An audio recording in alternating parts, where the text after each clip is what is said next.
Do you remember that solid sound when you closed the door of a sedan? That firm, elegant clack that made you feel like you were in something serious. Today, you hear that sound less and less. Sedans, those cars that ruled the streets for decades, are disappearing.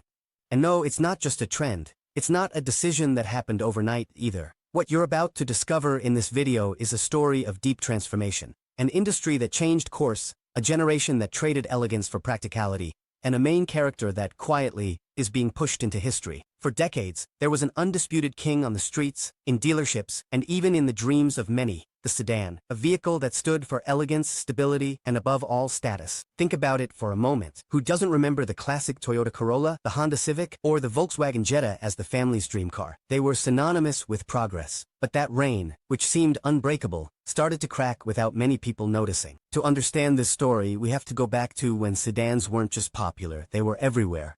In the 90s and early 2000s, sedans were the standard.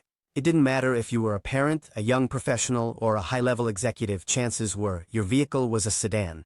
They had the perfect balance of size, efficiency, safety, and design. A car that could take you to work during the week and go on a road trip on the weekend without a problem. The brands knew this. That's why they invested millions in perfecting them. The sedan wasn't just a vehicle. It was a statement about who you were and where you were headed. But like with many empires, the decline started from within. At first, it was subtle. Sales figures began to show a slight drop. Then, marketing campaigns stopped focusing on sedans and started showing taller SUVs, with kids taking bikes out of the trunk and dogs sticking their heads out the back window.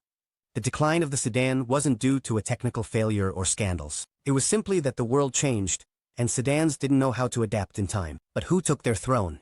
What kind of vehicle managed to dethrone this king of the road? In every story where a king falls, there's always a successor who rises. And in this story, the throne left vacant by the sedan was quickly taken over by a new figure, taller, sturdier, and much more dominant, the SUV. But how did a type of vehicle that used to be associated with mountain adventures or off-road trips end up becoming the favorite of urban families?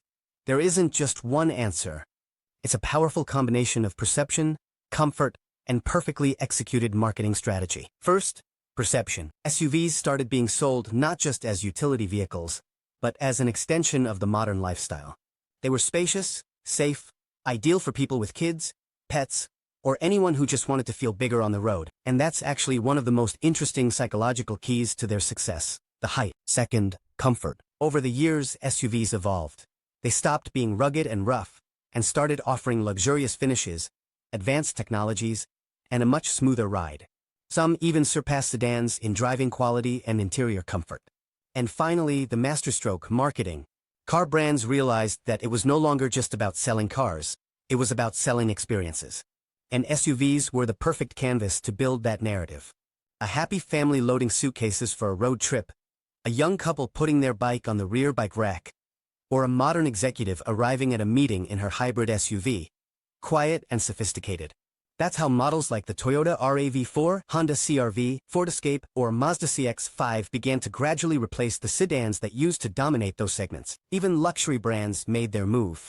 Porsche, which for decades swore it would never make an SUV, launched the Cayenne, and it became their best-selling model. Bentley, Rolls-Royce, Lamborghini, they all gave in. Today, their SUVs outsell their sports cars or traditional limousines. And while SUVs grew in popularity, sedans suffered in silence. Ford, for example, announced in 2018 that it would stop making almost all of its passenger cars in North America, including the Focus, Fusion, and Fiesta. Only the Mustang survived, and more as an icon than for profitability. Why? Because an SUV brings in more profit per unit. It has similar production costs, but sells for much more. For the brands, it was a mathematical decision. If you can make more money with less effort, why keep betting on a format that no longer excites people? And so, without consumers fully realizing it, the SUV became the new king of the road. It was no longer an option, it was the norm. Consumers were the first to turn their backs on the sedan. But it was the numbers on the executives' desks that delivered the final blow. First, the semiconductor shortage. Starting in 2020, the world went through a perfect storm. The pandemic shut down factories, disrupted supply chains, and triggered a global microchip crisis. And here's an important fact. Every modern vehicle needs hundreds of these chips, even the most basic ones. Manufacturers were forced to prioritize their use. If you can only produce a limited number of vehicles, which ones would you choose? The answer is simple.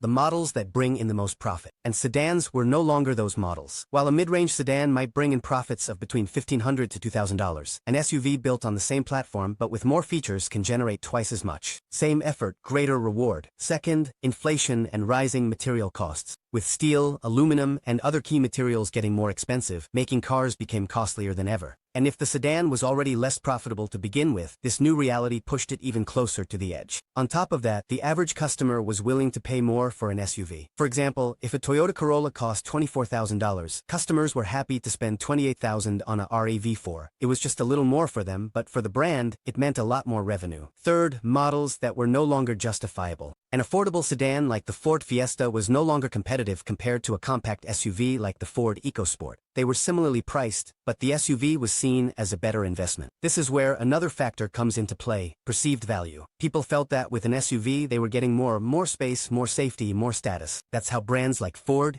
Chevrolet, Mazda, and even Nissan started cutting back their sedan lineups. Even Toyota and Honda, who have held out a bit longer, have reduced their options and discontinued versions. Not because they couldn't make them, but simply because it was no longer profitable to do so.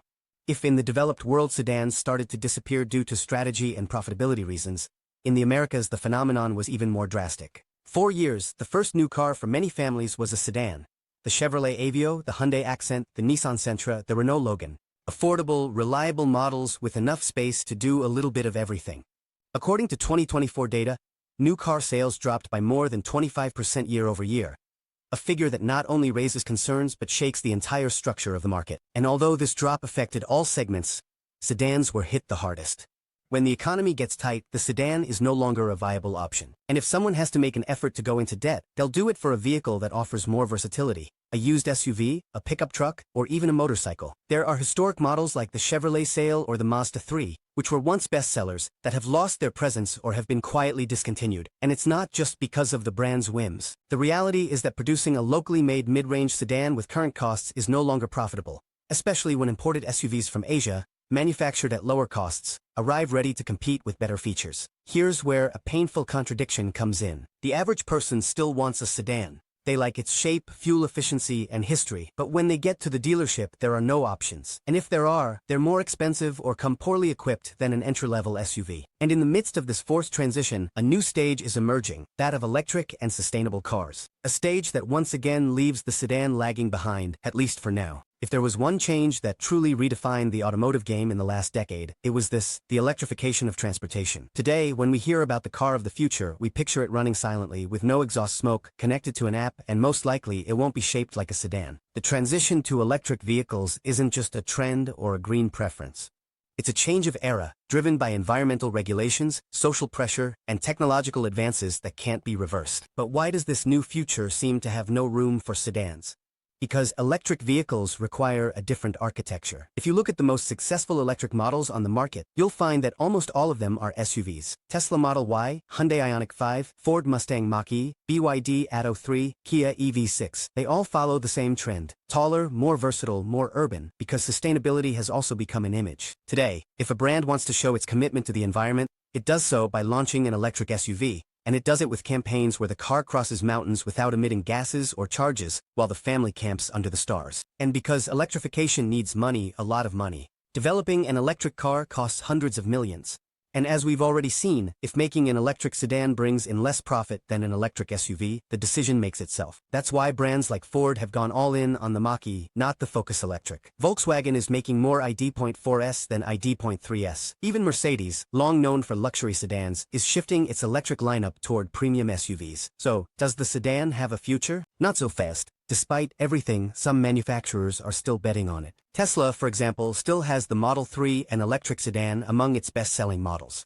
And brands like BYD in Asia or Polestar in Europe are exploring ways to redefine the electric sedan as a stylish, high-tech, and sustainable option. The truth is that, even though the numbers seem to point to an inevitable decline, the sedan is not completely out of the game yet. In countries like China and India, where economic growth has created a new middle class, sedans are still seen as a symbol of stability and progress. Models like the BYD Qin, the Toyota Lion, or the Honda Amaze continue to be top sellers in those regions. And even though the SUV wave has also reached those countries, the sedan hasn't been wiped off the map. It simply coexists. In Europe, manufacturers are experimenting with a fusion of styles. Models such as the Citroën C4X or Renault Arcana have appeared, combining the lines of a sedan with the height and build of an SUV. Even Tesla, despite having the Model Y as its global star, hasn't abandoned the Model 3, which remains popular for its design, performance, and price. And let's not forget Lucid Motors, an emerging luxury brand that is betting on electric sedans with futuristic designs and driving ranges that surpass many SUVs. There's a detail that not many people are noticing. As electric mobility becomes more widespread and production costs drop, lighter, more efficient, and more aerodynamic cars will make economic sense again. And who meets those three requirements better than a good sedan? Because in the end, beyond the numbers and the trends, the sedan represents something that moves all of us. That kind of connection doesn't die easily. If you also grew up in one or you just like them, let me know in the comments. So no, this isn't a funeral. It's just a pause. A pause in which the industry, technology, and the market are searching for new paths, but where the sedan, quietly, keeps waiting for its moment, because sometimes the classics don't disappear, they just transform.